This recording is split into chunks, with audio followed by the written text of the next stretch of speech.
உங்கள் ஹாப்பினஸ்ஸை நீங்கள் என்னவா டிஃபைன் பண்ணுறீங்கன்னு எனக்கு தெரியல. ஆனால் அது என்னவா இருந்தாலும் உங்களால் வேற ஒருத்தவங்க ஹாப்பியாக இருக்காங்க, உங்களால் வேற ஒருத்தவங்களால அஃபோர்ட் பண்ண முடியுது, உங்களால் வேற ஒருத்தவங்களோட லைஃப் அப்கிரேட் ஆகுது, உங்களால் அடுத்தவங்க ஹாப்பியாக இருக்கிற அந்த ஹாப்பினஸ் எப்போவுமே டாப்பில் தான் இருக்கும். உங்களால் ஒரு குழந்தைக்கு எஜுகேஷன் அஃபோர்ட் பண்ண முடியுது அப்படின்னா அதை விட பெஸ்ட் என்ன இருக்கும்?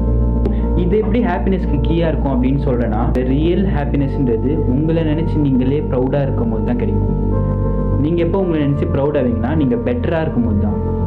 இப்போ உங்களால் ஒருத்தவங்க ஹாப்பியாக இருக்காங்க, ஒரு ஃபேமிலி ஹாப்பியாக இருக்குது அப்படின்னும் போது கன்ஃபார்மாக நீங்கள் பெட்டராக தான் ஃபீல் பண்ணுவீங்க. அந்த ப்ரௌட்னஸ் மூலமாக தான் உங்களுக்கு ஹாப்பினஸ் வரும். டேரெக்டாக நீங்கள் ஹாப்பினஸை சீக் பண்ணவே முடியாது. ஏன்னா there is no up without down. எல்லாருமே லைக் அந்த ஹாப்பி லைஃப் வேணுமா? ஆமாம் வேணும். எல்லாரும் அது மட்டும் தான் நினைக்கிறாங்க. ஆனால் அங்கே போய் சேர்றதுக்கு எவ்வளோ கஷ்டப்படணுன்றதை யாரும் இமேஜின் பண்ணுறதில்ல. அதனால தான் most of the people try பண்ணும்போதே குவிட் பண்ணிடுறாங்க. ஏன்னா அவங்க அதை எதிர்பார்க்கல, அவங்க வெறும் அந்த ரிசல்ட்டை மட்டும் தான் எதிர்பார்க்குறாங்க. பெயினை நம்ம நெக்லெக்டே பண்ண முடியாது. வி ஆர் புஷ்ஷிங் அவர் லிமிட்ஸை புஷ் பண்ணும்போது பெயின் இருக்கும் தான். பெயினை நம்மளால் நெக்லெக்டே பண்ண முடியாது. இந்த டிப்ரெஷன், சேட்னஸ் எல்லாம் வந்துட்டு உங்கள் லைஃப்பை நீ பெட்டராக இருக்குன்னு சொல்லக்கூடிய சிக்னல்ஸ். உண்மையாக இருக்கேன் அப்படின்னு ஃபீல் பண்ணி டிப்ரெஸ் ஆகிறாங்க. அப்புறம் டிப்ரெஸ்டாக இருக்குன்னு சொல்லி இன்னும் டிப்ரெஸ் ஆகிறாங்க. ஃப்ரீ ஃபயர் விளையாட வாடா மச்சான், ரீல் ஷேர் பண்ணிக்கிட்டு இந்த ஃப்ரெண்ட்ஸை விட ஏதாச்சும் கோலை ஃபிக்ஸ் பண்ணிவிட்டு அதுக்கு டெடிக்கேட்டடாக இருறான்னு சொல்கிற ஃப்ரெண்ட்ஸு கம்மி தான் நினைக்கிறேன்.